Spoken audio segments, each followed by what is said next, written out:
Whenever you're ready. Okay. I'd like to call the Paramount City Council meeting of April 25th, 2023 to order. It is now. Estamos iniciando la sesión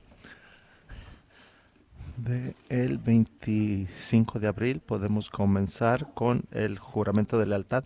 Concejal Lemos, por favor, pongámonos de pie. La mano sobre su corazón y vamos a hacer el juramento de lealtad. Juro lealtad a la bandera de los Estados Unidos de América y a la república que representa una nación bajo Dios, indivisible y con justicia y derechos para todos. Gracias. Heidi, por favor, ¿puedes pasar la lista? Claro, concejal Lemos. Concejal Olmos, presente. Concejal Cuellas Tales. Teniente alcalde Delgadillo. Alcalde Aguayo, presente. Muy bien. Ahora, si mis colegas, por favor, pueden venir al podio. Vamos a comenzar con las presentaciones.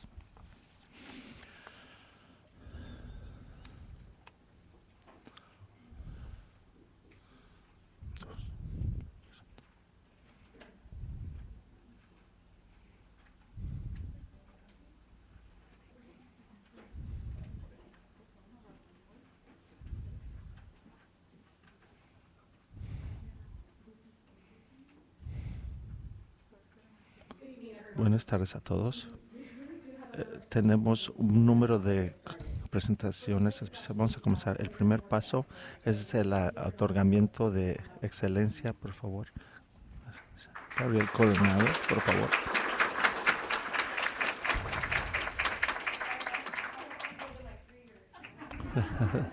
Estaba diciendo, deberíamos de traer tenis deportivos. Muy bien. Con gran placer presento el primer conocimiento al alcalde. Después de trabajar como maestra de high school en el 2016, unos años después, se convirtió en la agente de recursos para el Distrito Unificado. Sirvió en 18 instalaciones con miles de estudiantes y en esto ya sobresalió. Y la última asignatura fue la escuela Paramount. La preparatoria high school es una de las preparatorias más grandes de California. Tienen más de 12,000 estudiantes. La de Teniente Phillips fue respetada por estudiantes, padres y personal. Recientemente se fue al departamento del alguacil.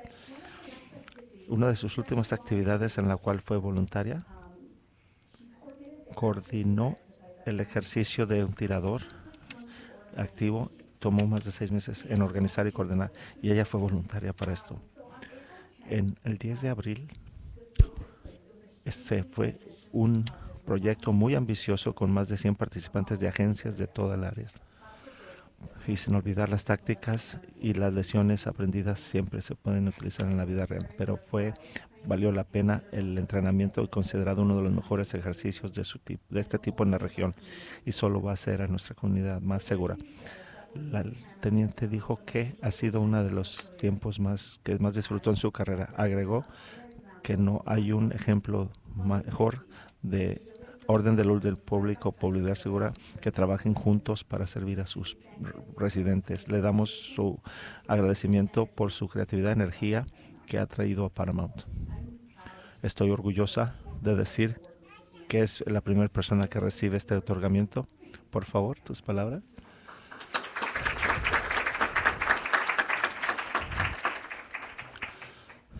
Gracias.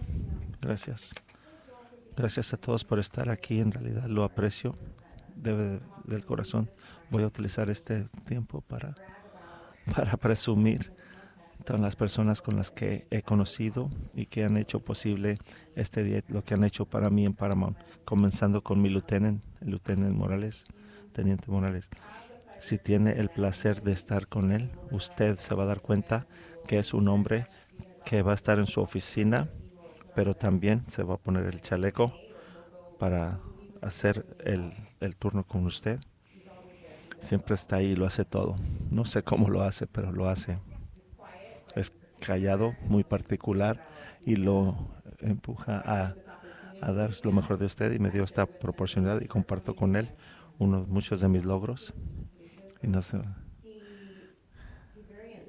él es muy intuitivo y encontró la manera de gentilmente empujarme para ponerme, y soy una mejor persona y mejor teniente. Y también quiero darle gracias a la seguridad pública, a Maggie y Eric, porque me encanta que todos en la seguridad pública es, y dicen, vamos, mira estas personas, y mira, hablan muy bajito, pero abogan por los ciudadanos de Paramount como nunca lo he visto. En realidad me encanta. Quiero agradecer al equipo de SEO porque eso es lo que hace que Paramount, los mejores socios que he tenido, y me hace querer trabajar tiempo extra, y en realidad quien quiere trabajar tiempo extra pero con estas personas es tu eh, equipo de emergencias, de operaciones de emergencia y de tácticas. No hubiese, esto no se hubiera, no puedo tomar todo el crédito por esto. Esto es un esfuerzo de equipo y veo muchas caras familiares. Gracias a todos.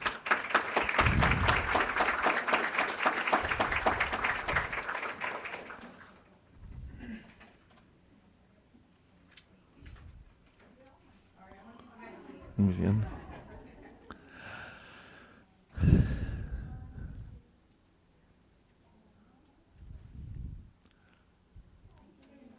Gracias, felicidades.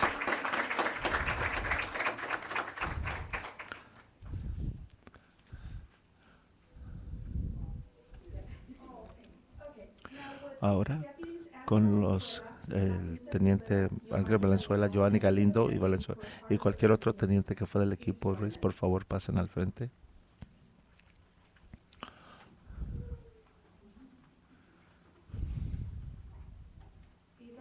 Estos son unos de los deputies que trabajaron en el Baker hacia Las Vegas, el evento.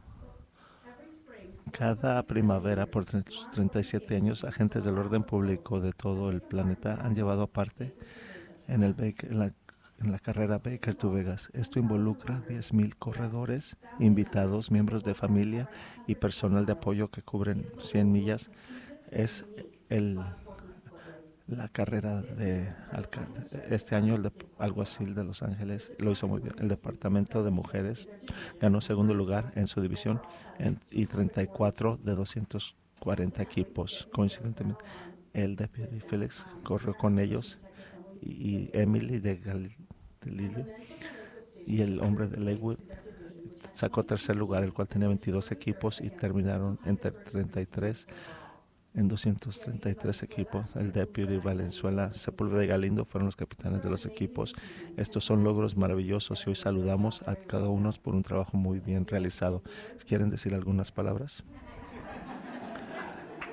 Sí.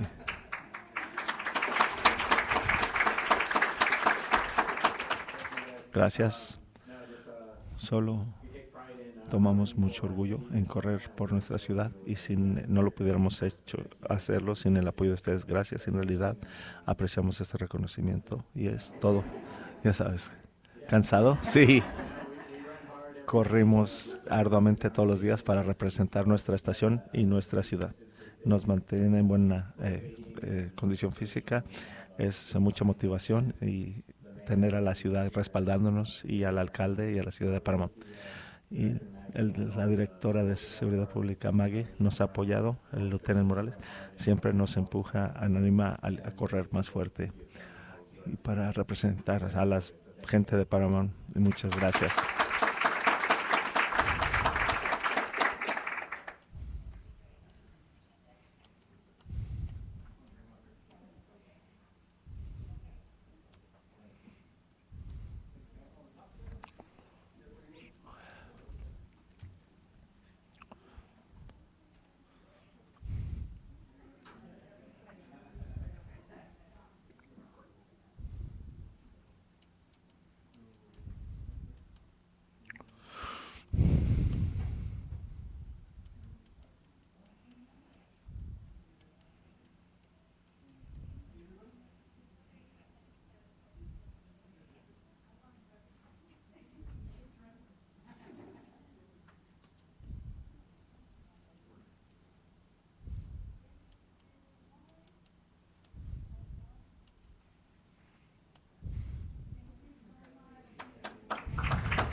Fueron 9 deputies de la subestación que estuvo, ¿correctamente? Ahora, Bárbara Crossan y Dora Sánchez de la Cámara de Comercio, por favor, ¿nos pueden acompañar?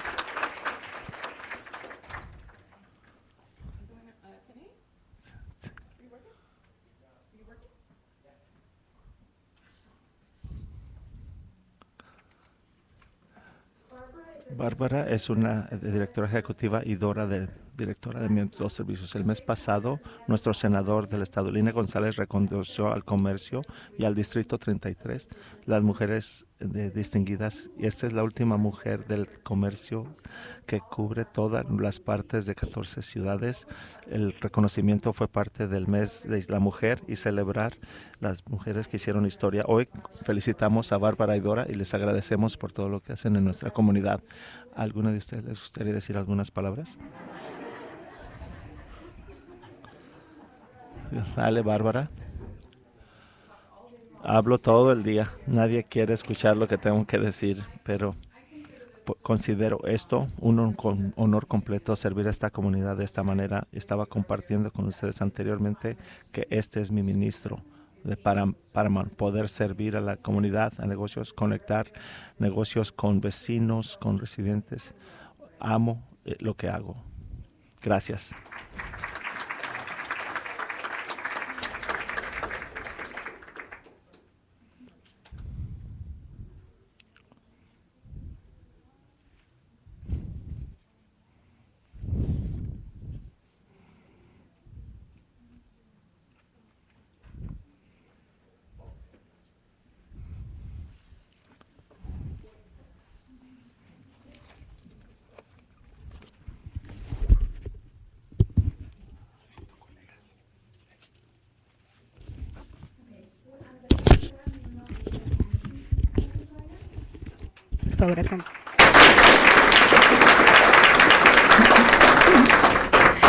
Tonight we are congratulating Alondra and Jackson Middle Schools in Paramount Unified for being redesignated as schools to watch.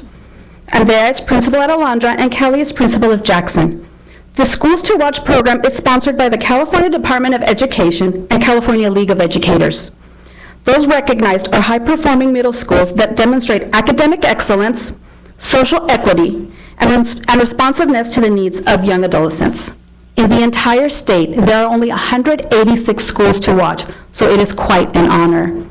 We are so pleased with the advances PUSD has made over the years. Cities and school districts do not always have good relationships. So the fact that we have a close partnership with Paramount Unified is a great thing for the community. Would you like to say a few words? On behalf of Alondra School, thank you for the recognition. We continue to work hard, and as first-year principal at Alondra Middle School, we will continue to work hard and strive for excellence, and thank you for this recognition. Thank you. And as a former alumni, I take pride in going to work every day with pride and pleasure, and I continue to work hard for our city. Thank you. All right, and on behalf of, Leona Jackson School, thank you. Thank you to the city. It's so great to work with you guys, and I just want to echo what you said.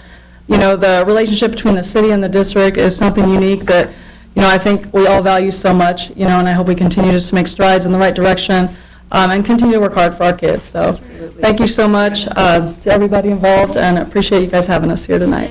So thank you.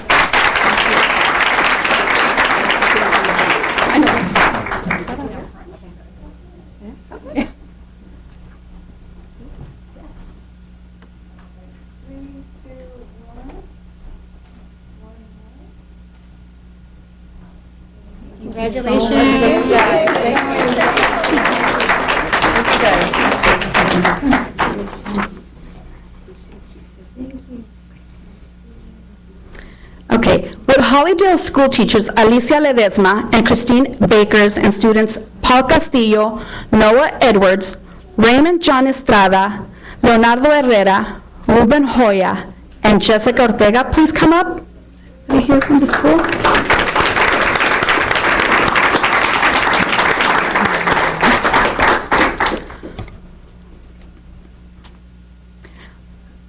Alicia and Christine are the MESA program advisors, and the students are all members of the MESA program. Last summer, MIT, working with the School of Engineering at Cal State Long Beach, held a competition called Zero Robotics. This invited middle school students from across the country to test their coding skills. This is across the country. Their coding language will be uploaded to the International Space Station to control a robotic satellite. The team from Hollydale School's MESA program wrote, tested, and refined their code. Each team uploaded their code to the astronauts on the station who judged them on accuracy in the zero gravity of space. The Hollydale code worked perfectly.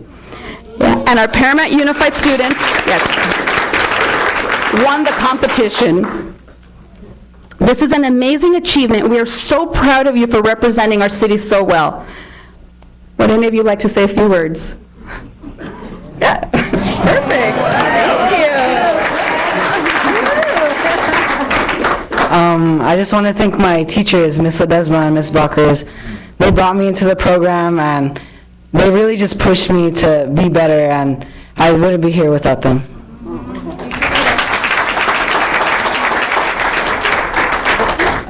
Yes, absolutely. Okay. So I've known these wonderful gentlemen since 6th grade. So I've had them for 6th, 7th, and 8th. And parents, you did a wonderful job. They're amazing. And I know for a fact that this is the first of many awards, recognitions, and ceremonies in your futures. You boys are an inspiration. Thank you.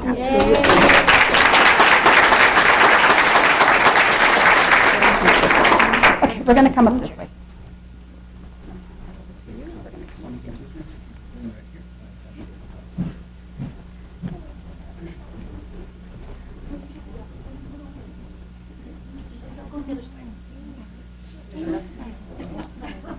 They're engineers. Alrighty, 3, 2, 1. One more. Awesome, thank you. You got some paparazzi there, so hang on. You're good. Any more? Anybody else? Maybe John, tell him know about the snap. Oh, yeah. Wait, we have one more.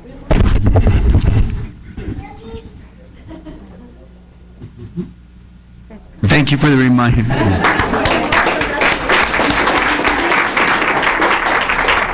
I just wanted to actually let everybody know, too, for those of you that aren't aware, we do have photos that will be uploaded to the city's website under our Smug Mug account. So you can look for it under our website. Okay, will Nancy Taylor please come up?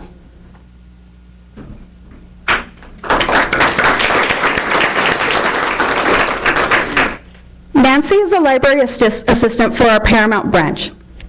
This is National Library Week, April 23rd through the 29th. This year's theme is There's More to the Story. Libraries, of course, are full of stories from picture books to large print, audiobooks to ebooks, and much more. They also offer technology, media, programs, and classes. They are truly multifaceted resources. Our branch, of course, is going through a major renovation, and we can't wait until it reopens. Until then, until our library reopens, you can always go to our little free libraries throughout the city where you can take a book, leave a book. For more information on our little libraries, you can visit our city website or any of our social media platforms. Nancy, would you like to say a few words? Excuse me.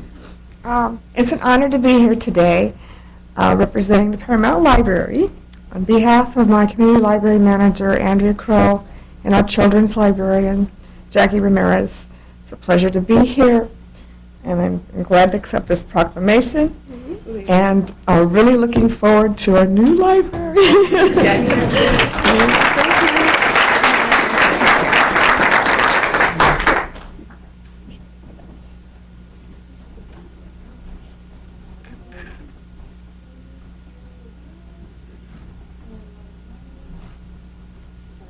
Thank you so much. Congratulations. We all can't wait to see that. Yes, absolutely. Right? Okay. Would Alma and Manuel San Miguel please join us?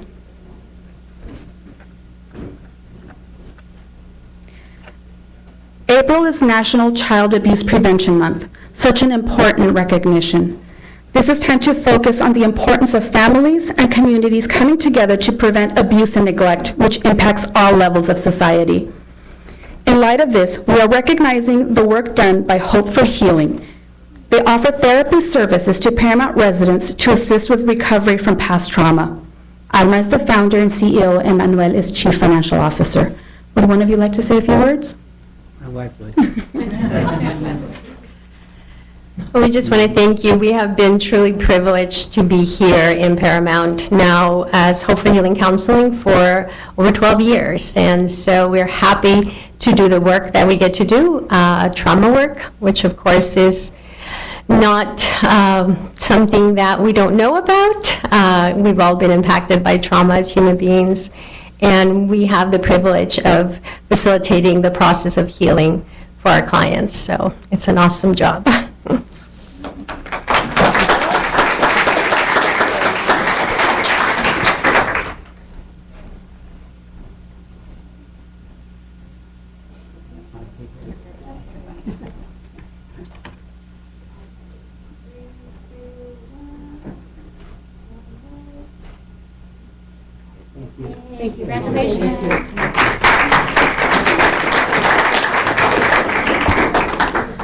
Okay.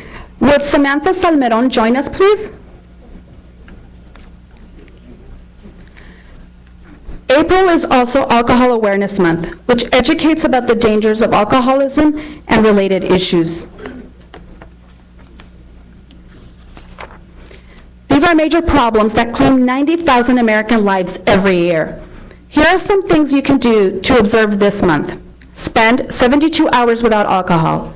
Teach your children about alcohol misuse and help them build coping skills. Throw alcohol-free, clean and healthy parties for adults. Tonight, we recognize Little House, a residential treatment center for local women that provides a safe, supportive environment. Samantha is our executive director. Would you like to say a few words? Absolutely. Tonight, I'd just like to thank the council for your longstanding support of Little House in our fight against the war on alcohol and drug addiction. And I would also just like to take this time to plug just a little bit. If any of the agencies here, or any individual here is any interest in overdose awareness training and Narcan distribution program, we would love to help you potentially save a life. Please reach out to us either at the website, www.littlehousing.org, or call us and visit us. As anyone who's been paying attention knows, overdose is a serious issue, and LA County is in the top 10 of our country. So please reach out, help save a life. Thank you.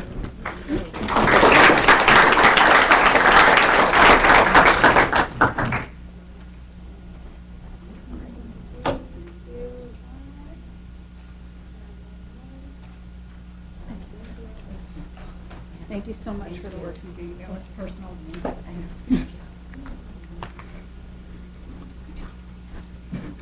Okay, would Alicia Gwen of the Fair Housing Foundation come up, please? This month marks the 55th anniversary of the Fair Housing Act, the landmark law passed April 11, 1968. It prohibits discrimination in housing based on race, color, national origin, religion, sex, disability, and familial status. April is celebrated as Fair Housing Month throughout the United States. In Paramount, we firmly support these laws. We also thank the Fair Housing Foundation for the services it provides to Paramount renters and landlords. To learn about these and their virtual Fair Housing celebration on April 27th, please visit fhfca.org or call 800-446-3247. Alicia is the Foundation's outreach coordinator. Would you like to share some thoughts with us? Thank you so much. Thank you very much for having us here today. My name is Alicia Nguyen, and I'm with the Fair Housing Foundations. Thank you so much for this opportunity to show our appreciation to the city and for joining us to celebrate April as Fair Housing Month.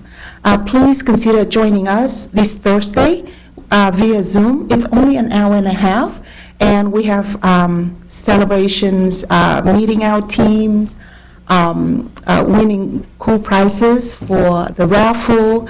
So all the information's on our website, and as always, we are proud to represent the city of Paramount as its fair housing provider, and we're looking forward to another year of working together. Thank you so much. Thank you.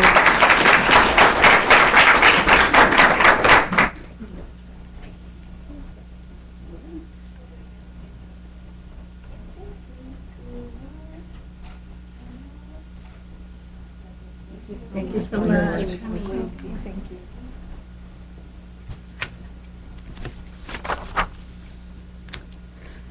Okay. National Arbor Day, a celebration of the beauty and benefits of trees, is always on the last Friday of April. This year, the 28th of April. The Arbor Day Foundation has named Paramount a Tree City USA for the last 4 years. We have thousands of trees throughout town, more than 8,000 in our public spaces, about 1,800 trees per square mile. We continue to plant new ones whenever we can and gave away 100 fruit trees to residents at our eco-friendly fair this month. As usual, we will send a proclamation for Arbor Day to the Arbor Day Foundation. Tonight, we are saying goodbye to a longtime city employee. Would Joe Galas please come up?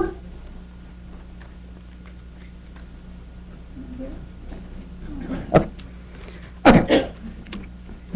So Joe was hired in 1990 as a maintenance worker and has been part of our Public Works family ever since. And he is now retiring. So over these 32 years, he has been in both the roads and landscape divisions that have worked to ensure that the city always looks its best. We want to thank him for that and wish him luck in his retirement. Now, the five of us are actually going to take our seats, but we have a short video about our Pitch and Paramount neighborhood cleanup program that we'd like everybody to see.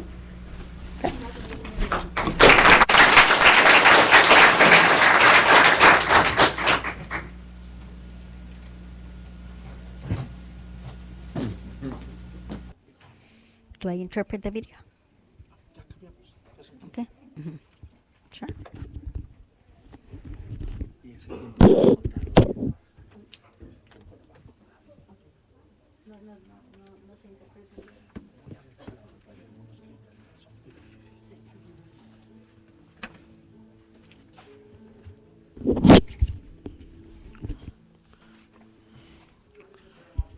Programa de Paramount. Hacemos esto 4 veces al año. Vamos a los vecindarios y hacerlos más bello.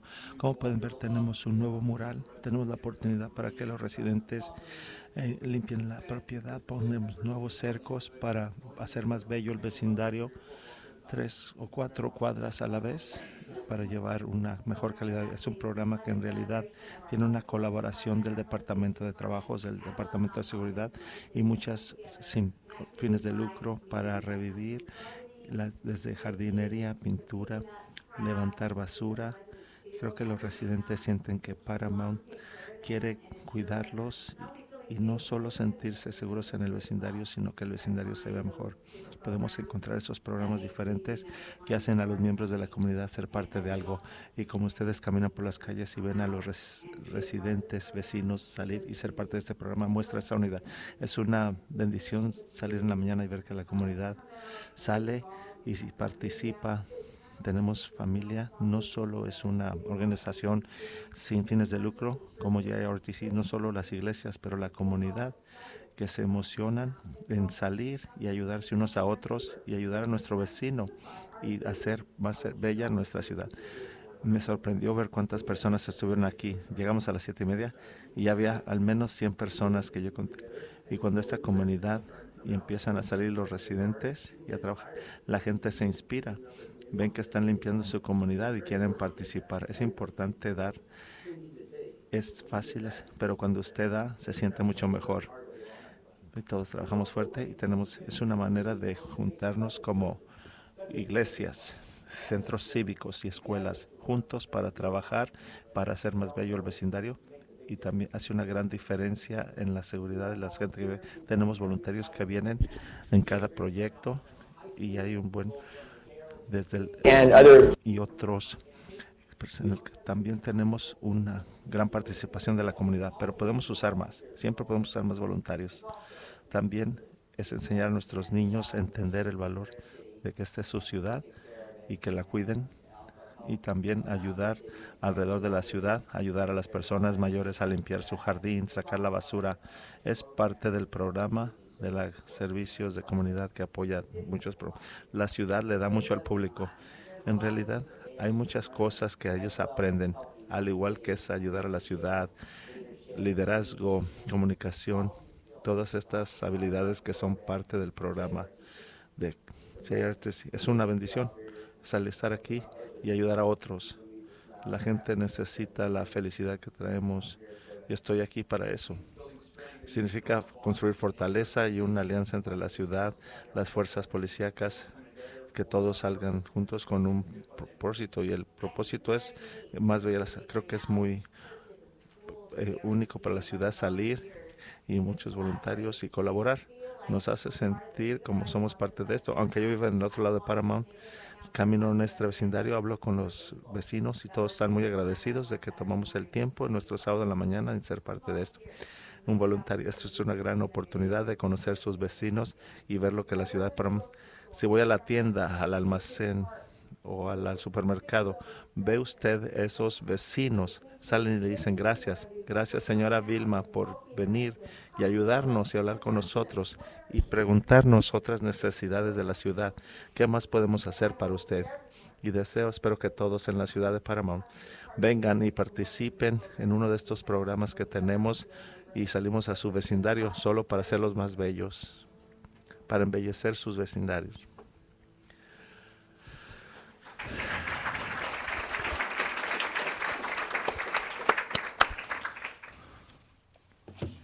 Eso estuvo maravilloso. Eso nos lleva al final de la presentación pública de esta noche. Gracias a todos los que estuvieron aquí. Apreciamos todo lo que ustedes hacen para hacer a Paramount una gran ciudad. Gracias.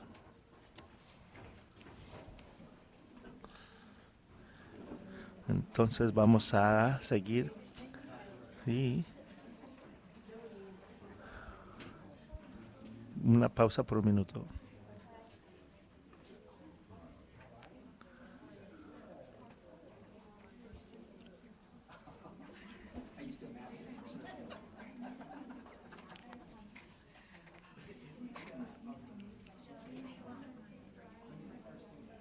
Muy bien, John, ¿hay alguna comentarios, actualización? No, ni desde la última reunión.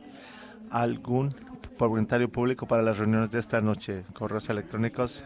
Sí, alcaldesa, tenemos una tarjeta de seña 40 del Paramount Comunes. ¿Quiere hablarle al consejo?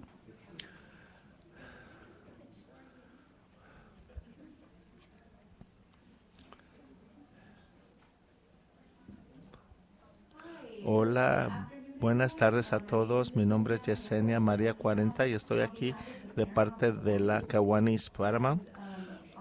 Y nuestra misión es asegurarnos que cada niño en nuestra comunidad sepa que estamos aquí para apoyarlos, para que sepan que pertenecen y puedan prosperar. De parte de la organización me gustaría presentar el certificado de aprecio al alcalde Villacuales como alcalde de la ciudad y la dedicación a los niños y familias de Paramount. Y estamos aquí para presentar un certificado de apreciación para el alcalde Isabel Aguayo por su dedicación hacia los niños y familias de Paramount. También quiero tomar este tiempo para hacerles saber a la comunidad que algunos de los proyectos que estamos trabajando, uno es que nos otorgaron un subsidio por Janice Hunt y nuestra meta es utilizar esos fondos para el equipo Cures en la Academy System, y el resto del dinero queremos patrocinar niños de la comunidad para que tengan acceso a lecciones de natación gratuitas. Esperamos utilizar ese dinero para comprarles trajes para que vayan a nadar, tal vez algo de equipo, y ese es nuestro objetivo. Y también vamos a tener la primera caminata del libro para la ciudad. Gracias por darnos acceso a una instalación. Esperamos que la comunidad pueda poner en el calendario. La caminata del libro va a ser el 29 de julio de las 11 a 3. Va a ser gratuito. Vamos a tener autores. Queremos que la comunidad participe, conozca a los autores. Si su autor favorito está en Paramount, por favor vengan a saludarlo. Y nuevamente gracias a alcaldesa Isabel Aguayo y ex alcalde Norm Cuellar Salens por su servicio. Gracias.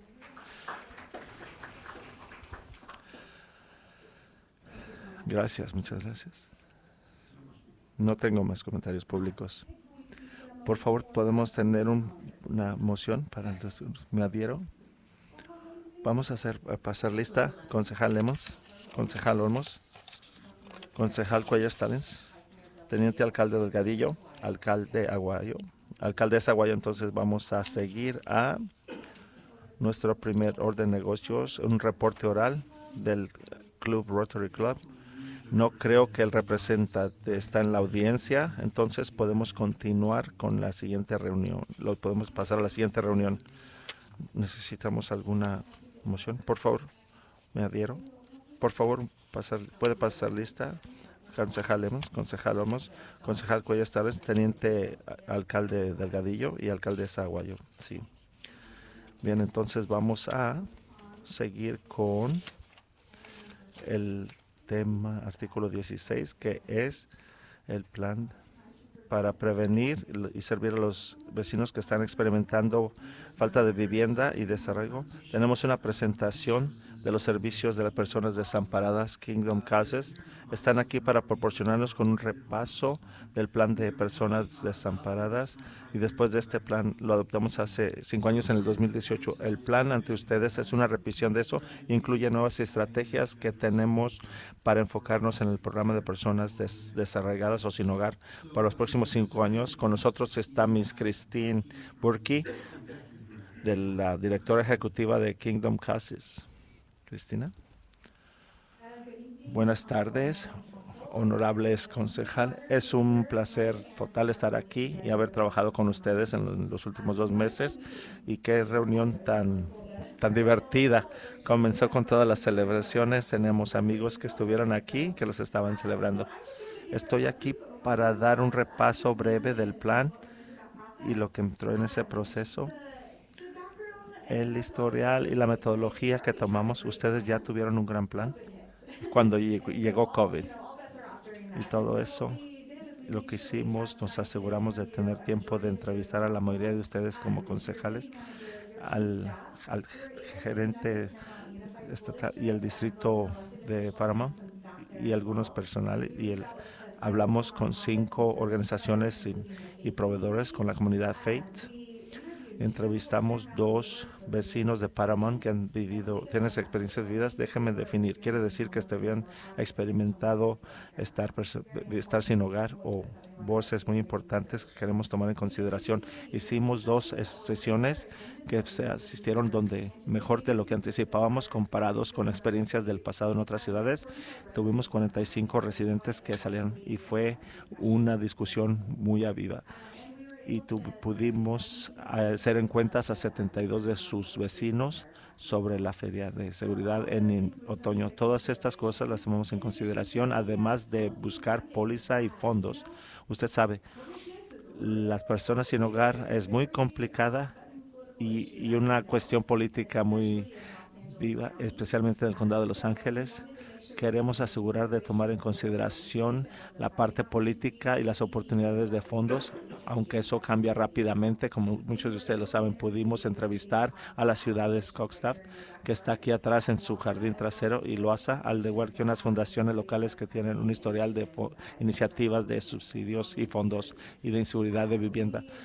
Revisamos su plan actual y observamos la iniciativa del plan de Gateway, el elemento de vivienda, el cual apenas se aprobó, creo, el año pasado, y la vivienda, el plan de locación de vivienda, y también el Flower hace un desarrollo de comunidad, el cual básicamente significa cuando queremos hacer a una comunidad mejor,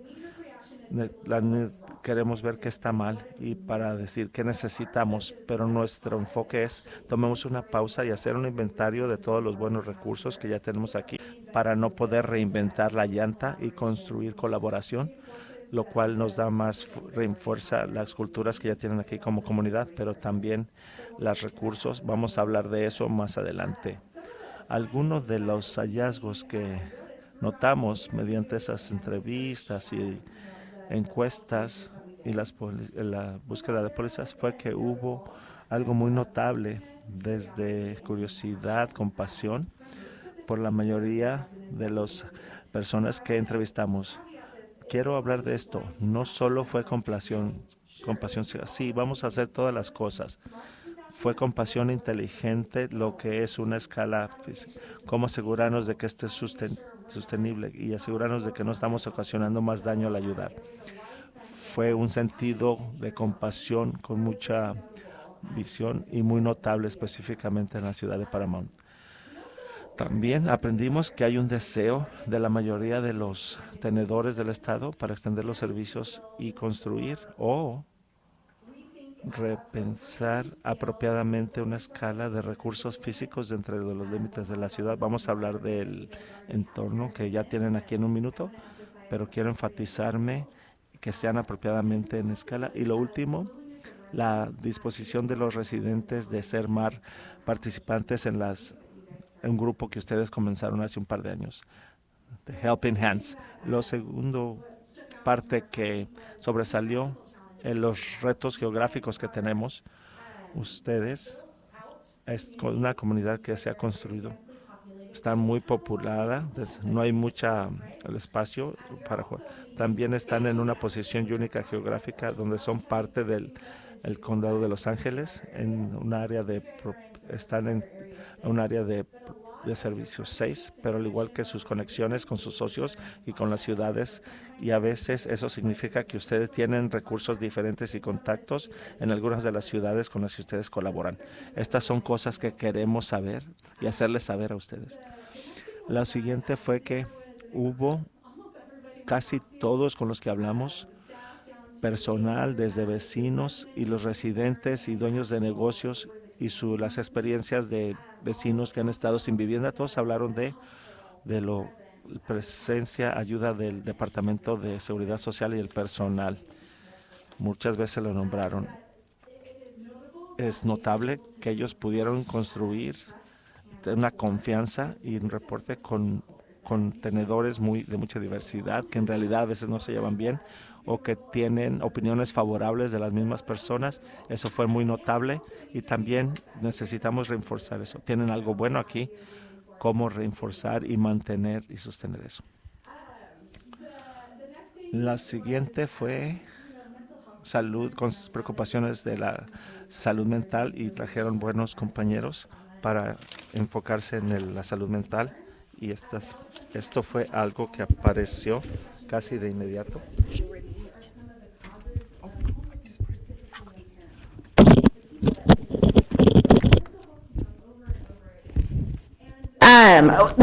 I'd like to say we have a clear answer coming from this, but mental health is a very broad topic, but it does interact a lot with the issue of homelessness. And so that came up a lot, but working on specific housing or supportive services solutions that were at an appropriate scale for Paramount to take on alone were very difficult to find. Ongoing demand for prevention assistance, that was something that you guys have always been a part of, but it came up multiple times in those stakeholder interviews of, we want to help our neighbors who are out on the streets get into permanent housing, but we also want to prevent any more people from falling into homelessness. And so knowing that rents are rising, we have an unstable economy, shortage of affordable units, like these are all things that continue to come into play. And also Paramount Unified reported and worked with us to provide a list of the number of families and students that are either experiencing homelessness, meaning that they're in their car or they're on the streets, and also students that are staying in motels or maybe couch surfing, right? So there's an alarming number there. So those are some of the findings, and you'll see those align with some of the recommendations and strategies that we have at the end of this presentation. But I did want to just take a minute to look at the asset map. Even sitting in here and learning about some of the other organizations that are doing good work, I think you could continue to build this out. You have a lot of great resources and assets already here in Paramount. So make sure as you're working this plan forward that you take them into consideration as partners and do some dreaming together to see what you can do as a partnership to address providing housing and preventing homelessness. So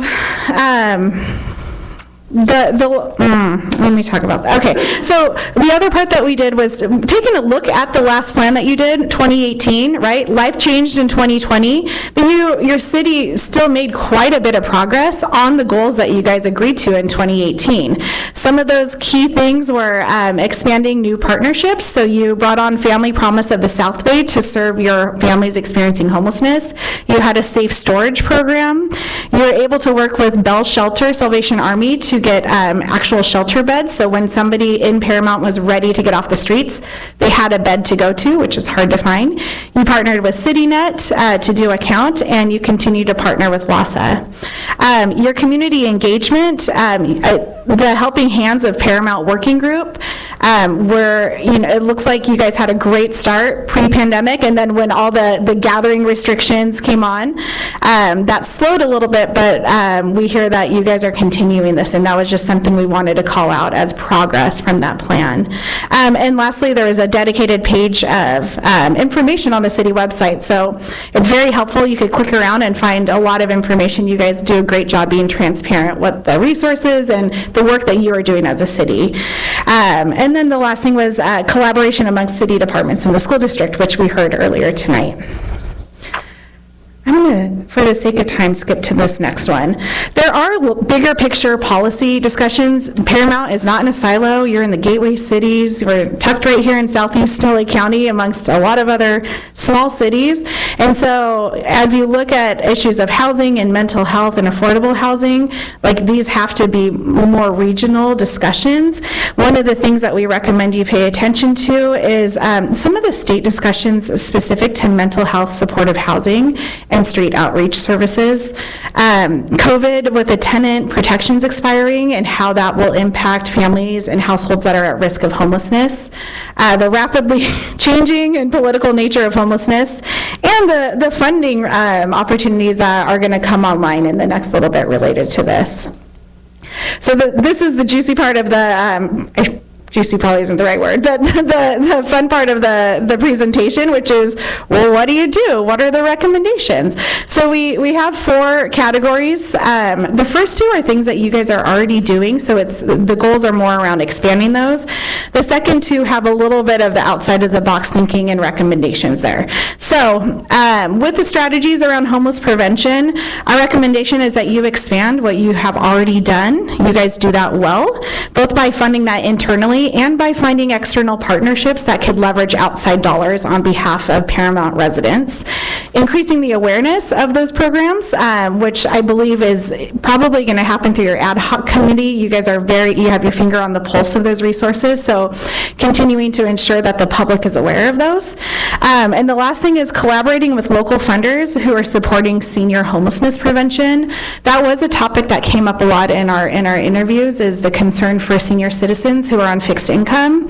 They're making maybe $900, $1,000 a month, and the rental market is bypassing them. And so if they don't have a pension or a family member to support them, we're seeing a lot of people become homeless, and that just shouldn't be. And so the good news is there are United Way of Greater Los Angeles, Kaiser Permanente, there are funders who are trying to get resources to this area of the county to help with that. So our recommendation is continuing to make those connections.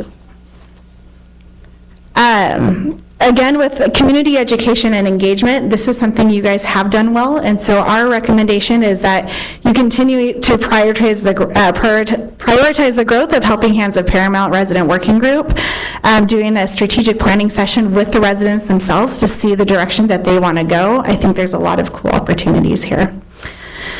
The next area is there's one more in that area. That is increasing the accountability and awareness of those who are already contracted, and we know that you guys are already doing this where they come and do the reports. So our recommendation is that you get a couple more of them doing those on a regular basis, because it holds them accountable, but it also keeps you up to date on the rapidly changing landscape of homeless services. And then It is also convening Paramount landlords annually to provide updates on local incentives. You have Fair Housing Foundation here earlier tonight.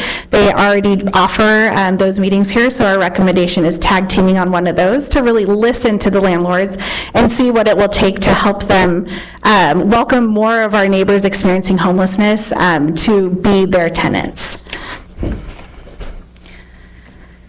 So the next strategy is supportive services for neighbors experiencing homelessness. Our first recommendation in that category is reinforcing and expanding the innovative work being done by the Public Safety Department staff by adding dedicated housing navigation staff and partnered outreach support. There's already so much there. The whole idea with these bullet points is adding that reinforcement so that you could really scale it. Also paying attention to formalizing those internal procedures and ensuring that anybody you bring on really embodies the values that you guys are known for in that department and in this city. The next is something that came up in a prior plan, and that was this idea of how do we have an access center? So we have all these resources, but sometimes we don't know where to go specifically. They're kind of scattered all over the place. And that was something that was in the 2018 plan, but with COVID, anything like that was very hard to get off the ground. It came up again, almost every community listening session, in the surveys, this desire to have a brick and mortar resource center, not necessarily a shelter, but a place where people can go to get those resources.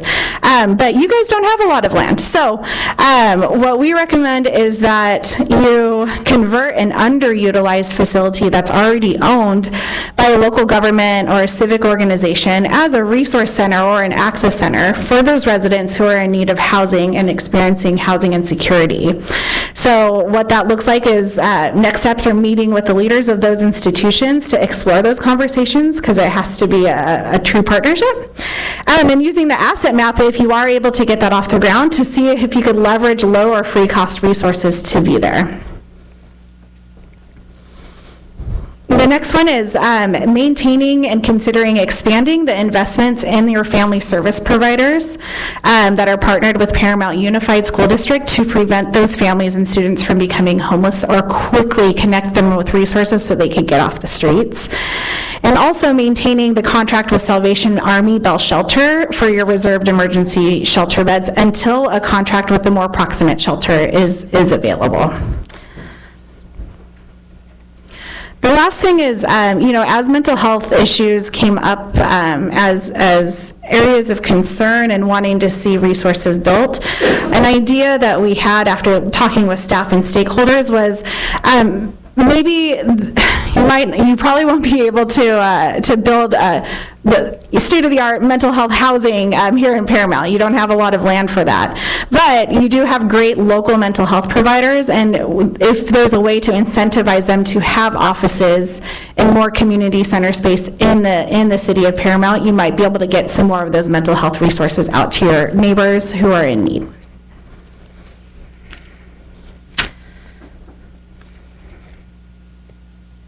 So this is our last area of our recommendations, and this is around the concept of a local multi-city housing solution. And it's probably the most complicated because it requires a formal collaboration with neighboring cities, and every city has their own culture issues, budget, land issues, name it. But because we are in a corner of the county that has so many similarly sized cities that don't have an extra land, don't have all the resources in the world, working together and finding that give and take between cities so that we could get the things that each community really feels that they need, that maybe not cities can't build A through Z of all the things that they want, but can they build A and the neighboring city build concept B. So our recommendation is that you develop a common vision and agreeable terms with two bordering cities, such as Bellflower, Downey, or Lakewood, that require both funding investment paired with a commitment to build brick and mortar resources within each city's limits. And that's not easy. And I know But I do think it's a wise use of resources if you are able to get such a thing off the ground. Contingent upon the success of that type of partnership formalized between cities is identifying existing residential or commercial properties that within the city of Paramount that would be ideal for redeveloping as a small youth or family shelter in Paramount, in which the priority would be given to Paramount residents. Now, I want to talk about shelter. That was a hot button issue. And so the emphasis on this is that it doesn't have to be the old version of a shelter, which is a huge warehouse that there's a ton of people coming in. There are models that fit very nicely into the landscape and the environment of a small neighborhood where you wouldn't even know that there is a shelter. And so that is the type of thing that we are recommending looking into. And then negotiating a bed exchange deal with a nearby shelter for single adults and couples. So if that's not something Paramount can build here, what does it look like to get that partnership with a neighboring city that does have that? And then the final piece would be finding a third partner city to build that interim or permanent housing that we are definitely needing in LA County, and especially in this part of the county, that would be specialized for youth, family, or for neighbors with mental health concerns. So it has been a joy and a pleasure getting to know your city and getting to hear the thoughts, and we look forward to continuing to support and be a part of what is next for you as you fulfill this plan to prevent and to service neighbors experiencing homelessness and housing insecurity. Thank you very much. Thank you. Do any of my colleagues have any questions or any comments? I would just like to say thank you so much for all of your expertise during the meetings and your staff's expertise and, you know, the great heart that you have for this. And also I know that you're moving on to other things, so I wish you well in your new adventures. Oh, thank you so much. Thank you. Okay, so it was just a report, so we don't need a motion for this one. Okay, so we're going to go ahead and up next is a 6-month review of the City Council permit for live entertainment karaoke at Kate's Corner at 8400 Alondra Boulevard. Can we please get a report? Yes, Madam Mayor. You may recall that last year the City Council approved a live entertainment permit for Kate's Corner. The live entertainment permit was for karaoke, and one of the conditions of that permit is for the City Council to conduct a 6-month review. So that's what we're doing tonight, and I'll now turn it over to our Public Safety Director, Ms. Maggie Matson, who will walk you through the item. Maggie? Thank you, John. Good evening, Madam Mayor and City Council. As John mentioned, this item is a 6-month review of a live entertainment permit for Kate's Corner. As a form of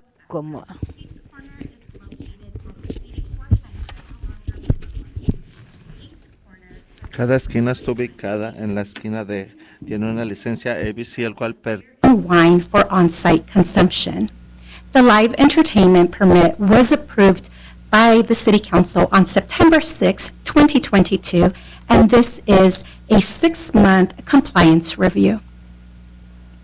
Kate's Corner is approved to conduct karaoke on Saturdays from 4 p.m. to 9 p.m. and on Mondays from 2 p.m. to 9 p.m. The entertainment is based on a self-service and hosted format. With regards to the law enforcement activity, the establishment had 2 calls for service during the 6-month period.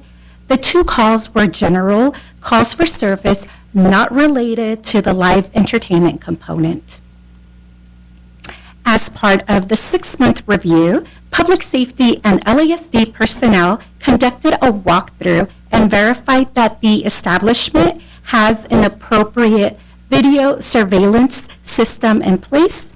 Staff verified that the business has maintained a valid ABC license and that there are no violations documented.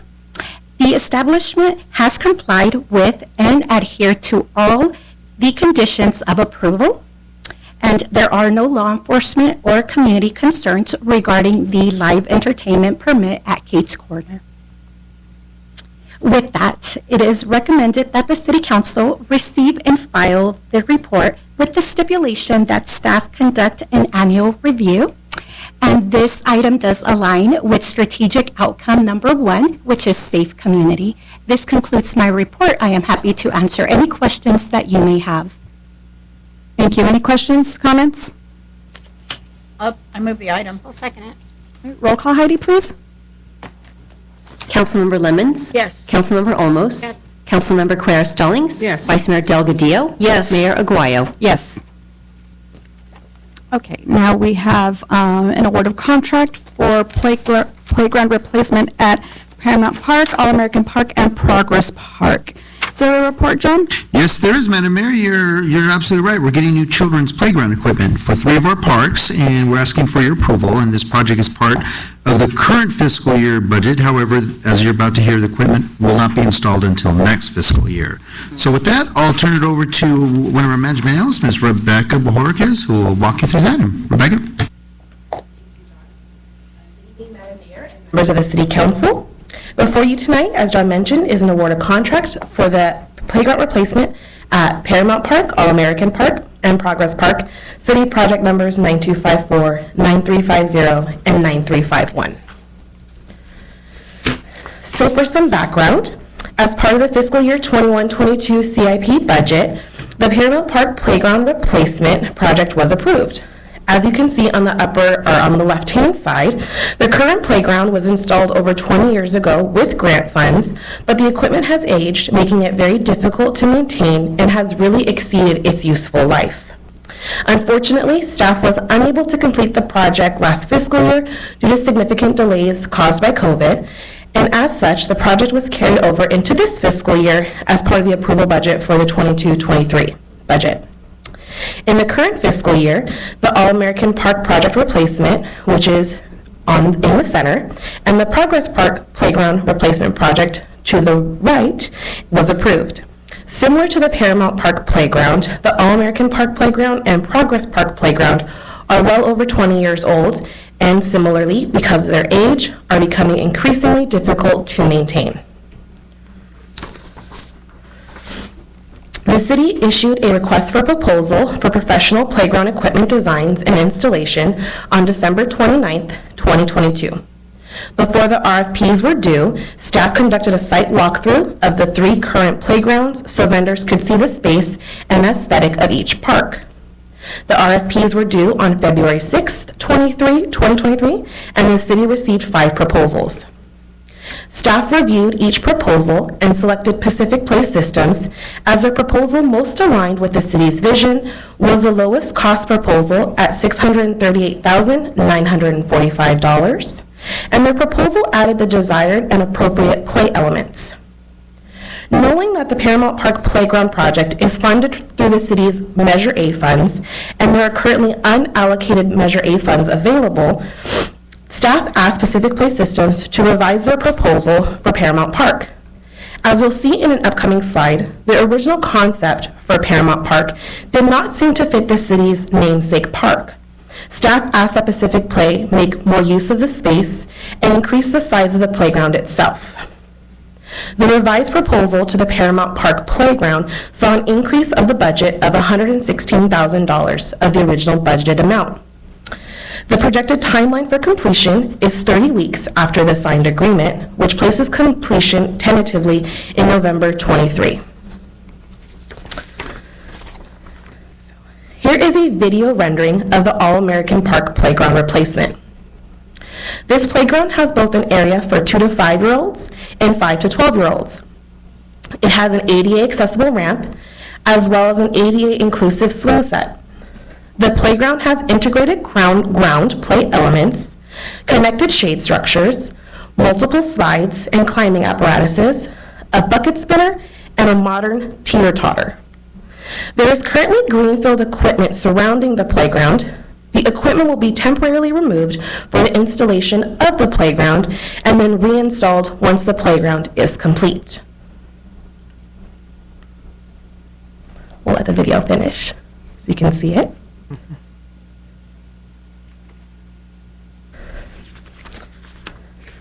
Here is a still image of the All-American Park Playground. The budgeted amount for the playground is $250,000. The proposed budget is $280,000, which created an increase of $30,000.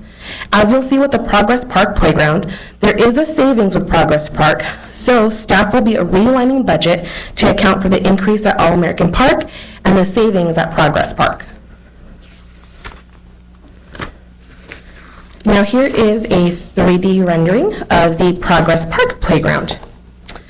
This particular playground is for ages 2 to 5 years old, as there's already a 5 through 12 playground available at Progress Park towards the back of the park near the basketball courts. This playground is also ADA accessible with a ramp and integrated ground play elements. It has connected shade structures, climbing and hanging features, a small merry-go-round, and a parent-child swing set. The proposed playground will occupy the same space as the current playground. Here's a still image of the Progress Park playground. The budget amount for this playground is $200,000. The proposed budget is $170,000, and staff will realign the budget to account for the increase at All-American Park, therefore creating no impact to the general fund.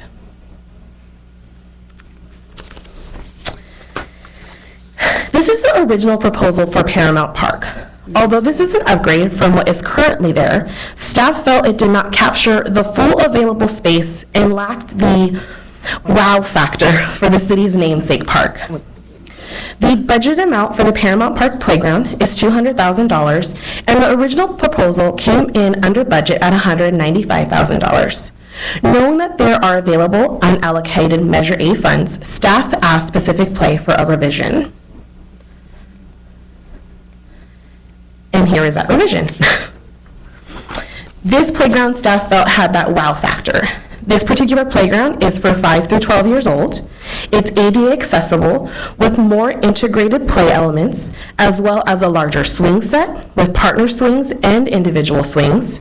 There are more slides in the previous proposal, as well as an additional third level with connected shade structures and shade sails. It has a spinner for children, and as well as more climbing and hanging features, and really does make use of that larger space there at the park.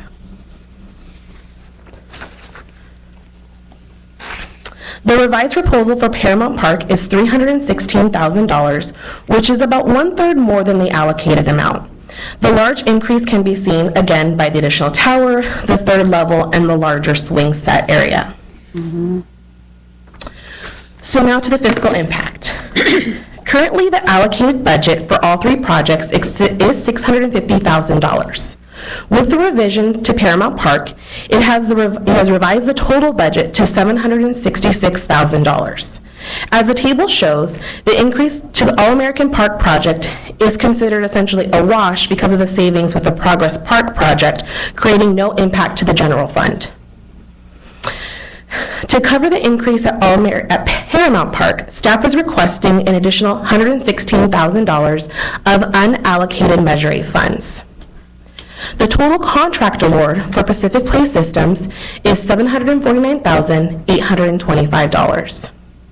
You'll notice that there is a $16,000 difference between the contracted amount and the proposed amount. The $16,000 difference is attributed to the actual cost of Progress Park.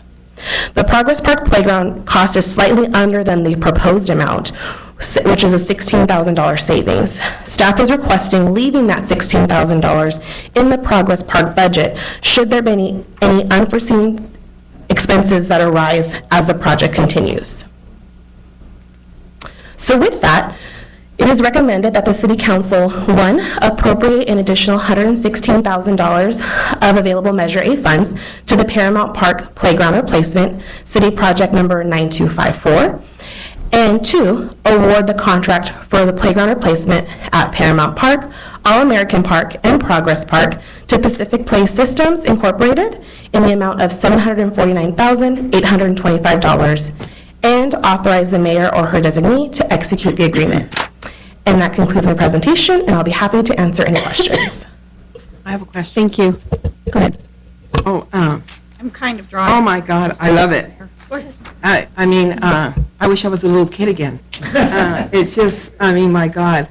I love that you had the interaction for the babies. You could put the babies in the swing, and you could also entertain your toddler if you have a toddler. But my favorite, well, all of them are my favorite, but the one at P Park with the tube, it reminds me when we had the grand opening of the swimming pool and myself going down the tube. But that was a ball. So I will be encouraging all my neighbors to go hang out at the parks. This is amazing, David. I love it. Thank you, Rebecca, for the report. Thank you. Only if I could be a child again. Councilmember Lemons, you had a question or comment? So is there a shorter time frame that happened for replacement for Spanny and Dills? I was just wondering how come they're not getting equipment. Is it because theirs is newer? What? They are newer systems, and they have less problems than what we currently have with these three systems. So when are they on the ticket to get new play equipment? Next budget cycle. Because I have spent a lot of time at Dills at the large play area at, let's see, that would be the north end. Yeah, it looks pretty run down to me. The tree playground? Yeah. Yeah. I think we should just explore that. Okay. Yeah. Yeah. And I know that you and I had a conversation about play equipment, and that saying, your eyes are bigger than your stomach, my eyes are bigger than our pocketbook, but good job with the budget that we had to work with. You'll also notice something that you told me years ago was about getting the shade structures on there. Yes, exactly. Remember the conversation? So the colors are really pretty. I still would have loved to have seen that big, long bridge that we talked about with those hopping paths, but, I guess. So did Councilmember Quare Stallings want to be the kid, or Councilmember? Good point. Okay, Councilmember, Vice Mayor Delgadillo, you had a comment? Yes, I have. Down the tube at the swimming pool. That's cute. I have a comment. I think, and I really feel that the playgrounds are beautiful, colorful, eye-catching, and the children are really going to enjoy whatever playground they're given, because in my day, I used to slide down a stainless steel slide. Yep. You used to burn the yayas out of you. I really appreciate what I see on the screen. Thank you, David and staff. No yayas here. Yeah, the yayas, man, burn. Right? I think we're kind of excited about the new equipment. So with that, Is there a motion? needed? So moved. Second. roll call, Heidi, please. Councilmember Lemons? Yes. Councilmember Olmos? Yes. Councilmember Quare Stallings? Yes, of course. Vice Mayor Delgadillo? Yes. Mayor Aguayo? Yes, thank you. Okay, so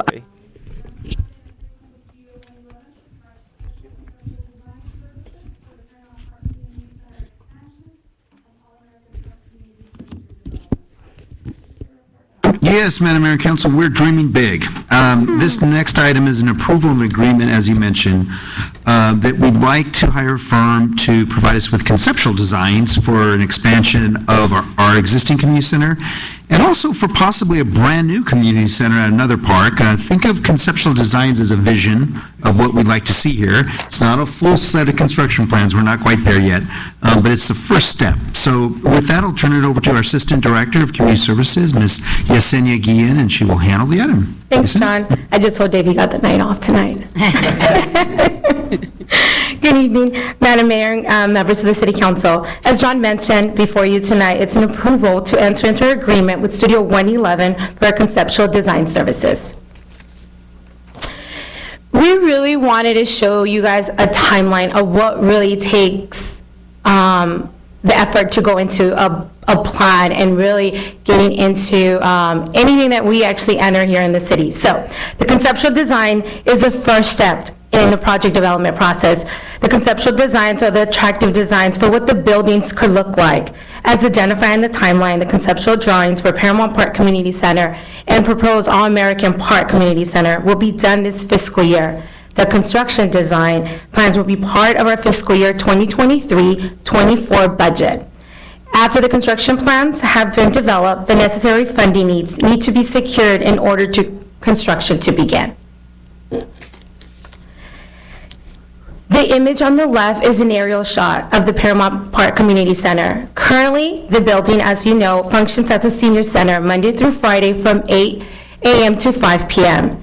And Monday through Friday from 5 p.m. to 9 p.m. is used for general programming, instructional classes, meeting spaces for our service clubs, various of different meetings that we actually offer to our community. On the weekends, Paramount Park Community Center is a rentable space for quinceañeras, weddings, birthday parties, baby showers, etc. So definitely a multi-use building. Staff has applied for grants in the past to expand and to renovate the community centers, and this is the largest undertaking. Staff applied twice under Prop 84 competitive grant cycles and twice under Prop 68 competitive grant cycles. With the Prop 84 application, we did want to mention it was a massive attempt to build a brand-new building adjacent to the current center that will act as a dedicated senior center and separate from a rentable programmable space area. Then again, the Prop 68 applications asked for a large expansion and renovation of the existing space, similar to what we did in Prop 84. Again, the Prop 68 applications were a large price tag and unfortunately unsuccessful. Now, ultimately, the goal for Paramount Park Community Center is to have a dedicated program space for our seniors. The large attempts to increase the space and renovate the building have not been successful. So now we are looking at making a smaller expansion of the building so that it can be a dedicated space for the seniors. This new space can be used for fitness classes and really a social space. They really they enjoy hanging out with us. They really just have a conversation with one another, and you guys have seen it when you guys visit. So we really want to create that. The expansion would be to expand the east wall so that it would actually extend closer to the shelter if you see in the photo below you towards the exercise equipment on the right side of it. Now, currently at All-American, the next conceptual design project. The design on the left is a maintenance building at the park. Currently, the building houses public restrooms and public works maintenance room. The entrance to both restrooms and maintenance room is accessible only off the street. The backside of the building is a large wall that faces the inside of the park. The goal here is that the building will become a new community center off the back wall facing the park. The building expansion will ideally take most of the space between the wall and the basketball court. Looking at the center photo, and the photo on the right is to accommodate a new community center and its various uses, and the parking lot to the south of the building will have to expand as well, as you can see in the yellow somewhat circle. Currently, in this map shows there's 2 youth programming sites in the city, which are in blue. The first is Spain Park, home to the Learning Center, which operates as an after-school drop-in program, as well as a meeting space for the YAL program. The second is the Mariposa Center at Progress Park, which you will see in FY 2024 budget. This building will have expanded youth and teen programming. From the map, it makes sense to build a community center on the north end of the city to add more youth and teen programming, making All-American Park the perfect site. Studio 111 is familiar with the city of Paramount. They did conceptual design for Progress Plaza outdoor renovations. They also designed the downtown streetscape and the recent bus shelter renovations. They're a truly creative and adaptable to design firm that understands the city visions, making them easy to work with. Paramount Municipal Code allows the exception of professional technical services from the bidding requirements. However, agreements over $40,000 do require City Council approval. So before you tonight, we had a conceptual design agreement with Studio 111 for the total of $80,100. The conceptual design cost for Paramount Park expansion is $30,000 and includes expanding the current building to the east to create a dedicated senior space. The funding for this project was approved as part of the mid-year 22-23 budget. The All-American Park Community Center conceptual design cost is $50,100. This project is more since we're asking to build a community center on the east side of the existing building, as well as expanding the current parking lot.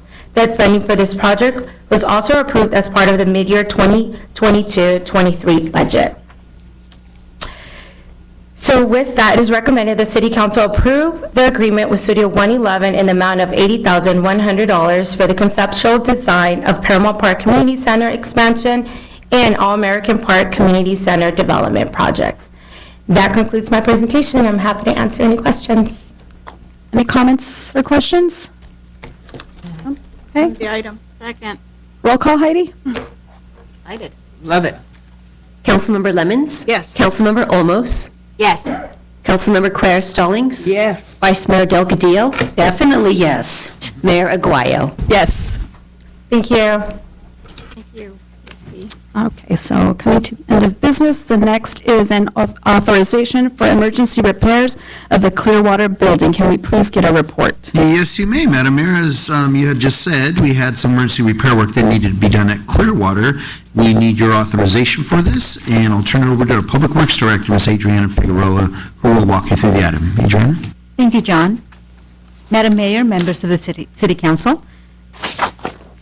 Sorry, let me get this going. The Clearwater Building has experienced substantial interior damage resulting from water leaks given excess rain conditions that have occurred over the past few months. This has caused disruptions to the regular operations of our tenants, the Gateway Cities COC. The water leaks were not coming from the roof, but rather from multiple windows. There are several windows that are in immediate need of replacing, as well as some adjacent wood framing replacement and stucco repairs. This is a request for authorization of payment for the emergency repair of the windows, damaged wood framing, and stucco repairs at the Clearwater Building. We were able to receive 2 informal quotes from contractors that have completed repairs in other public facilities. However, these total amounts were over the purchasing policy limits. Given the emergency nature of the need for repairs for the Clearwater Building, the city's purchasing policy and the California Public Contract Code provide for exemptions from the standard bid process under emergency conditions. Section 21322 of the California Public Contract Code states that contracts may be let for work without advertising in cases of significant emergency, which can include when emergency repair or replacement is necessary to permit the continued operation or service of the agency, and/or when the emergency work is necessary to avoid danger to life or property. Additionally, Section 21322 of the California Public Contract Code states that any action taken under these emergency guidelines must still be authorized by the City Council to approve a finding that emergency conditions necessitated these repairs. The project cost is estimated at $66,400. We're adding a contingency of $11,000 should other unexpected issues arise during these repairs, for a total estimated project cost of $77,400. I believe there was a typo in the agenda report, so it should be $11,000 for contingency. The total project was not included in the fiscal year '23 budget and will be reflected in our facilities maintenance and operations utilizing available general fund balance. So with that, it is recommended that the City Council, 1, approve a finding that emergency conditions necessitated these repairs. 2, appropriate an additional $77,400 from the available general fund balance, and authorize the payment for these emergency repairs at the Clearwater Building to Coral Construction in the amount of $66,400. That concludes my presentation, but I'm available to answer any questions you may have. Thank you, Adriana. Any questions or comments? I move it. Second. Okay, roll call, Heidi, please. Councilmember Lemmons? Yes. Councilmember Olmos? Councilmember Quer Stallings? Yes. Vice Mayor Delgadillo? Yes. Mayor Aguayo? Yes. Okay, and we have nothing tonight for environmental sustainability. So we will move on to council member comments and committee reports. Councilmember Lemmons, let's start with you. Thank you, Madam Mayor. I attended the League of California Cities Legislative Conference in Sacramento, at which time I was able to attend 2 different workshops on homelessness, and as a member of the Homeless Ad Hoc Committee, I found them extremely informative and helpful for decisions that are going to be coming before us. As you saw, we had the plan explained to us tonight, and we have decisions ahead of us. So all of the expertise that was available at the conference was very helpful. Also, I attended my monthly SIACA meeting, and I wanted to share with you some information on upcoming events. So happening April 5th through the 29th is Spring On to Adopt, and you can get all dogs 30 pounds or more for $30 at the facility. And adoption includes spay, neutering, microchipping, first set of vaccinations, flea treatment, your license fee, and so on. So if you're looking for a dog, a larger one, not a lap dog, now's the time to go. Also through the Big Meow program, they're offering spayed and neutering surgery for indoor or outdoor free roaming cats as long as you live within the SIACA service area. There is just a charge of $30 for the physical examination, but the spade and neuter surgery is free. Also includes the microchipping and vaccines and 1 month flea control. And I'm sorry, pre-surgery exam is $40. And they're accepting right now reservations for the surgery. So if you have a cat that's not spayed or neutered, do them a favor and get them down to SIACA and get it taken care of. Thank you. Okay, thank you. Councilmember Cuellar Stallings? Oh, okay. I thought you're going to go back and forth. No. I also attended the League of California Cities Conference with my colleagues. We met with Senator Lena Gonzalez and voiced our concerns of some matters that we need funding with the cities of Linwood and the cities of Southgate. And also attended a few of the classes that they were offering, as Councilmember Lemons mentioned, on homelessness, and also one about an active shooter from the city of Riverside, and several others. Very informative, very vital information for us. And next, I attended the Eco-Friendly Fair. It was very successful. Brenda and I helped with a historical society booth, and we were able to make bird feeders out of peanut butter, ice cream cone, sugar cones, and we dipped them in, we spread peanut butter and then dipped them in Cheerios and then onto bird seeds. And the kids loved it. So anyway, it was very exciting. And all of them, we had over how many, council member, almost, over 200, 240? Cones, yes. Yeah, we had a lot of peanut butter. We had a lot of peanut butter, and I smell like peanut butter all day. But I love peanut butter. And next, I attended the transition for the mayors in the city of Cerritos for Mayor Boyd. It was a beautiful event, and I was very honored to be there with my colleagues also. Attended the grand opening of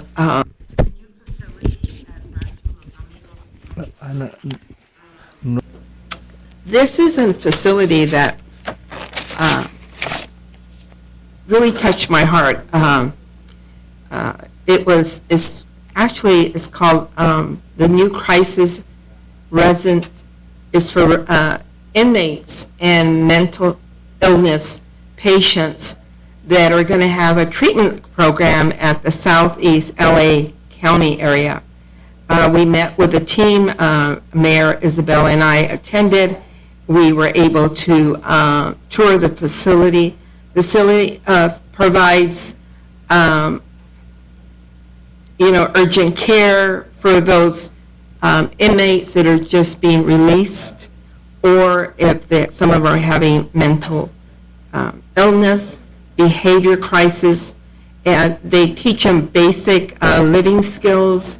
They're able to have a medical evaluation and psychological and so on, and also have housing referral. So this was very informative. I really enjoyed visiting this facility. And last, I attended the Chamber of Commerce. They hosted the Sisters of Tepic, which I was very involved for many, many years. They're going to be back in action, helping out our city and being involved in the community. And also heard that they're also going to be honoring one of our former friends that was very involved, Linda Garcia, and have a scholarship fund. I believe they're going to have an event at the Elks. I think it's May 6th. But we can, if you need information, you can email me or give me a call, and I'll make sure that I give you the correct information. And also, Frank Abraza, who's been the president of this organization for many, many years, about 15 years. Known him since he was a young boy. But anyway, he'll be stepping down, and they'll be selecting a new president. And thank you, Frank, for all your dedication, all what you've done for this community. I really appreciate it. And good luck to you. And I know you said you still have a few more years to work for Paramount Unified School District, but nothing to the best. God bless you. And that's all I have tonight, Madam Mayor. Thank you. Okay, Councilmember Olmos? Thank you, Madam Mayor. I also attended the Cal Cities Conference. The message that I'm bringing back to you guys is it's all about, for real, local control. Just like Councilmember Quer Stallings had stated, we met with Senator Lena Gonzalez and Anthony Rendon, and I actually walked in there with our homeless plan. And the ask was that we want $3 billion per year in the California budget to ensure that it comes back to local cities to help with homelessness.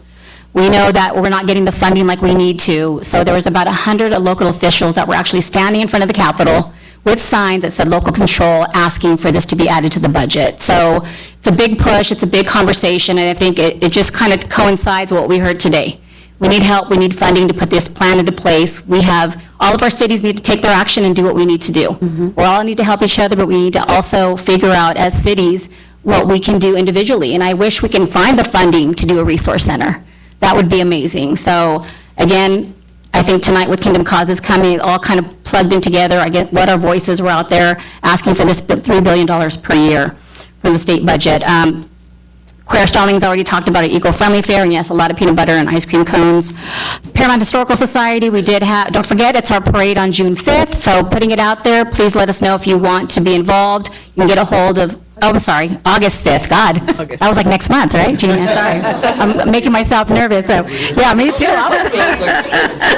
August 5th is the Paramount Parade Festival. Our theme this year is Paramount Pride, and we already have our, what's the person? Grand Marshal. We have a Grand Marshal, but I'm going to leave it as a secret right now. I'll get that out to you soon. But if anybody's interested in joining, you can contact me or Vilma Quer Stallings. We are part of the committee. What time's the parade this year? It's going to start at 12. At 12? We're moving it to 12, so it'll be 12 o'clock noon start time. We also had our membership meeting last night with our first guest speaker. His name was Javier Servin. He actually did a video about the Paramount Hay Tree. So I'm not sure if we can get that on our social media, but it was a really good story. He presented it to our members last night, and it was a really good meeting. We also did like a Paramount historical trivia quiz, and everybody had the quiz, and we went through it, and like a lot of people knew the answers, which I was very surprised. So it was a really great meeting last night. So next one will be July, so we'll get that out to you guys. I attended my Celico Governing Board meeting. I just want to share with you, I'm sure we'll be putting it out there that there will be a job fair at Sims Park in the city of Bellflower on June 3rd, so I'm sure this will be out on our social media. And I also attended bright and early at 6:40 in the morning with my colleagues. We were at Horchateria with Telemundo on Channel 4. We were interviewed. Actually, I think we were on the news. I think people were texting us, oh my God, we just saw you on the news. But it was super amazing to actually have Paramount broadcasted like that, and there was a lot of community members that were there early too. That early at 6:30 in the morning coming out, and it was, I think the community members enjoyed it. And Madam Mayor, that's all I have. Okay. Vice Mayor Delgadillo? Oh, definitely. Hi, Madam Mayor. I stopped by the Pastor Debbie Jaminson's Lifegate Church for their Women's Religious Conference, and for the short time that I was there, I felt the love and peacefulness, which was in the air, and it was wonderful. And I'd like to thank Pastor Jamison for the wonderful invitation. I attended the retirement dinner for the La Cañada Flint Ridge City Manager, Mr. Mark Alexander. He served his city for 30 years and I wish him all the best on his retirement. And along with my colleagues, I also attended the city's eco-friendly fair, and I learned so much about water conservation and ways to care for our earth. And I'm an avid gardener, and I learned how to plant a tree. Thank you for the education, and thank you, staff, for all your hard work. And finally, my colleagues and I attended the Channel 4 coffee at the Hotereria Rio Luna. Our community warmly welcomed the Channel 4 news team to Paramount, and pictures were taken with the newscasters, and plenty of coffee was consumed with happy smiles. And thank you, Channel 4, for visiting our city. Thank you. And that's all I have, Madam Mayor. Okay, so I attended a lot of the same events as my colleagues. As always, we are really busy and we are everywhere. The Leaders Summit in Sacramento, we did speak with our legislators, and like Councilmember Olmos said, we are definitely advocating for local control. And the homeless issue is something that all of our colleagues at the other councils are trying to address. And it is great to be at these conferences, and we hear, some of the surrounding cities say, wait, you guys are doing that? Wait, can we look at it? Can we see it?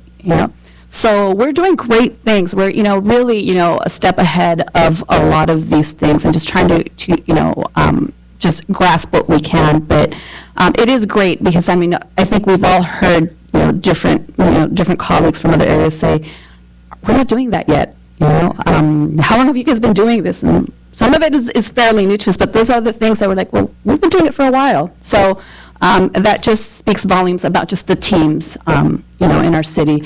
Eco-friendly fair, 100 fruit trees, the bunnies, the reptiles. The Girl Scouts loved the Historical Society, and they all made their, I have one hanging outside of my house, so so they loved those bird feeders.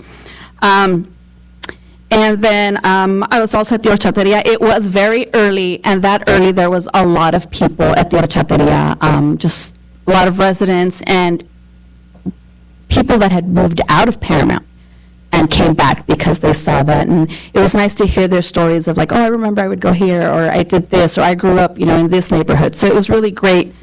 Paramount, the big sister cities, the ribbon cutting, they're back.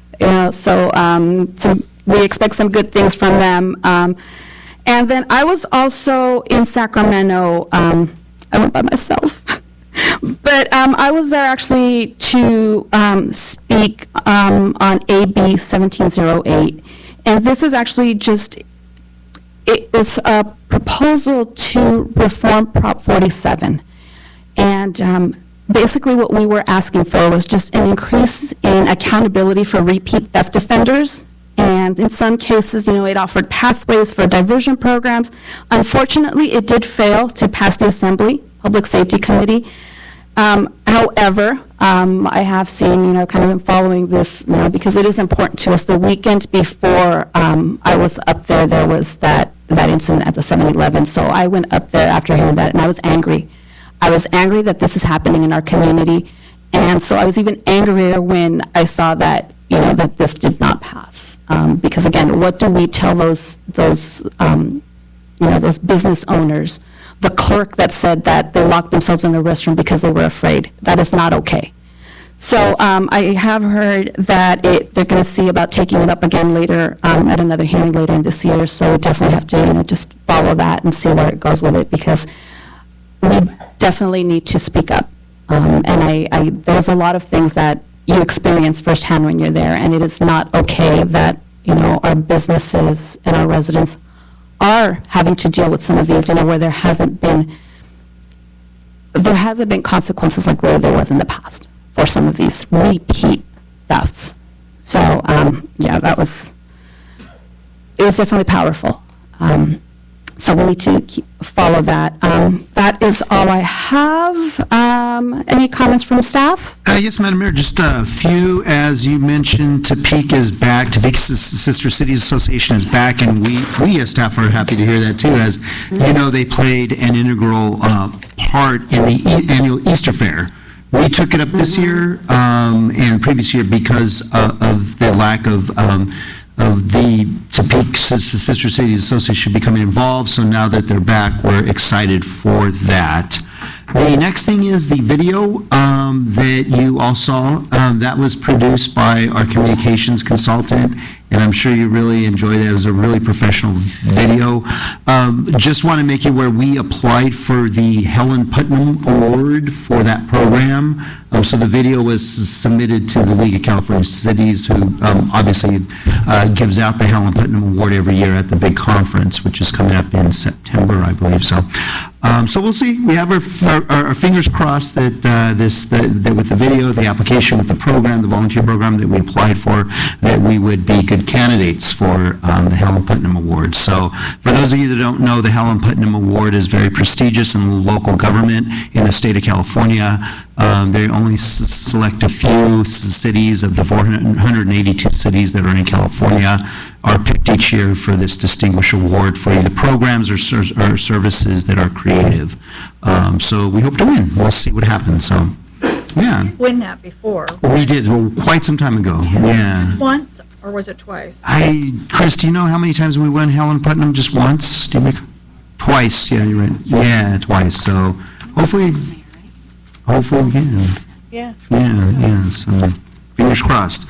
And the last thing, I kind of started a trend last meeting with singing happy birthday to Andrew. We have another birthday that we just had. And also this person just completed their master's program. So she now has a master's degree, Miss Maggie Matson, our public safety director. So two things, yeah.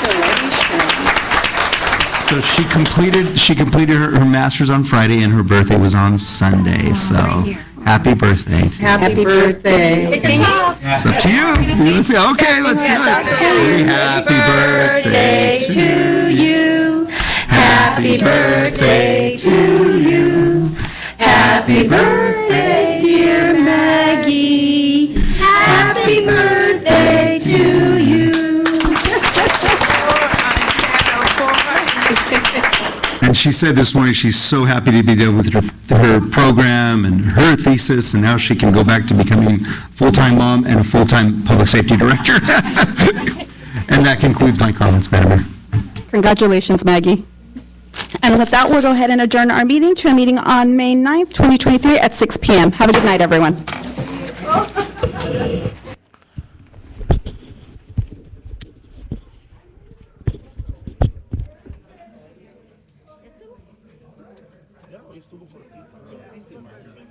Sí, me di cuenta desde que vi la agenda. Bendito sea Dios. A veces estamos en esta, bueno, las veces